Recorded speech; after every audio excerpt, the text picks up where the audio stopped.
بسم اللہ الرحمن الرحیم۔ اللہ کے نام سے شروع کرتا ہوں جو بڑا مہربان نہایت رحم والا ہے۔ ایک مسلمان امریکہ کی کسی کمپنی میں ملازم تھا۔ دفتر میں کام کرنے والوں میں ایک عیسائی لڑکی بھی تھی۔ اس کا اس عیسائی امریکی لڑکی سے تعلق بن گیا اور محبت کا یہ تعلق اتنا بڑا کہ اس لڑکی نے یہ محسوس کیا کہ اب میں اس کے بغیر نہیں رہ سکتا۔ چنانچہ لڑکی نے لڑکی کی والدین کو پیغام نکاح دیا تو انہوں نے کہا کہ ہم عیسائی ہیں، اگر تمہیں ہماری لڑکی اس قدر پسند ہے تو تمہیں بھی قربانی دینا پڑے گی کہ اسلام اور اپنے مسلمان عزیز و قارب حتیٰ کہ دوست احباب کو بھی خیر آباد کہنا پڑے گا۔ یہ مسلمان نوجوان اپنے جذبات میں اس قدر مغلوب تھا کہ اس نے تمام شرائط قبول کرتے ہوئے عیسائیت کو قبول کر لیا اور اس عیسائی لڑکی سے شادی کر لی۔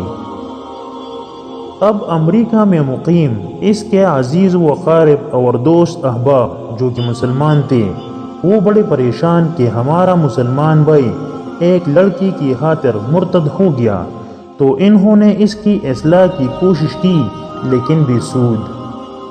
اسی حالت میں 3-4 سال گزر گئے۔ ایک دن کمیونٹی کی مسجد کے امام صاحب نے نماز فجر کے لیے مسجد کا دروازہ کھولا تو دیکھا کہ وہی نوجوان آیا۔ اس نے وضو کیا اور سنتوں کے بعد نماز کے لیے بیٹھ گیا۔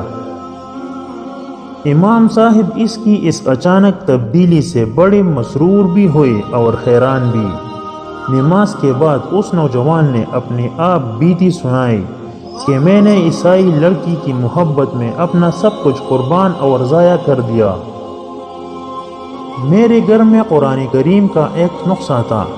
عیسائیت قبول کرنے کے باوجود میں کبھی کبھی اس کی زیارت کر لیا کرتا تھا کہ یہ میری مولا میرے اللہ کا کلام ہے، اور اندر ہی اندر خود کو ملامت بھی کرتا۔ ایک دن میں گھر آیا اور میں نے وہ جگہ دیکھی جہاں قرآن کریم رکھا ہوتا تھا، لیکن اس دن مجھے قرآن کریم نظر نہ آیا۔ تو میں نے اپنی بیوی سے پوچھا کہ یہاں ایک کتاب ہوا کرتی تھی، وہ کہاں ہے؟ اس نے کہا میں نے گھر کی صفائی کی ہے اور غیر ضروری چیزوں کو نکال دیا ہے۔ میں نے پوچھا کیا اس کتاب کو بھی؟ اس نے کہا ہاں۔ میں وہاں سے پلٹا اور سٹور سے قرآن کریم کو اٹھا لایا۔ لڑکی نے جب دیکھا کہ خاوند کو اس عربی کتاب سے اس قدر والہانہ عقیدت ہے تو وہ بولی اس گھر میں یہ کتاب رہے گی یا میں رہوں گی۔ یہ لمحہ میری زندگی کا عجیب وقت تھا۔ میں نے اپنے دل سے پوچھا کہ تو نے اپنی خواہشات کی تکمیل کے لیے وہ کچھ کر لیا ہے جو تجھے نہیں کرنا چاہیے تھا۔ آج تیرا رشتہ پروردگار سے ہمیشہ کے لیے ٹوٹ جائے گا۔ اب تو فیصلہ کر لے کہ اس لڑکی کے ساتھ رہنا ہے یا اپنی پروردگار کو فوقیت دینی ہے۔ جب میں نے سوچا تو دل نے یہی پکارا کہ نہیں، میں اپنی پروردگار سے کبھی نہیں کٹ سکتا۔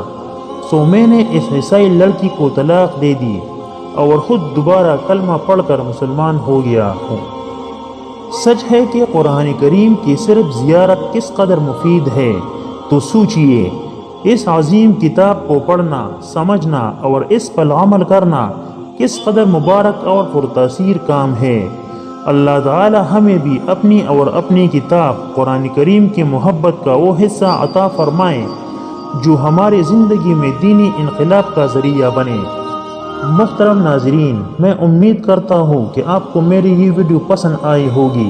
اپنے پسندیدہ چینل اسلام MD کو ضرور سبسکرائب کریں اور ثواب کی نیت سے آگے شیئر کریں۔ اللہ ہم سب کا حامی اور ناصر ہو، آمین۔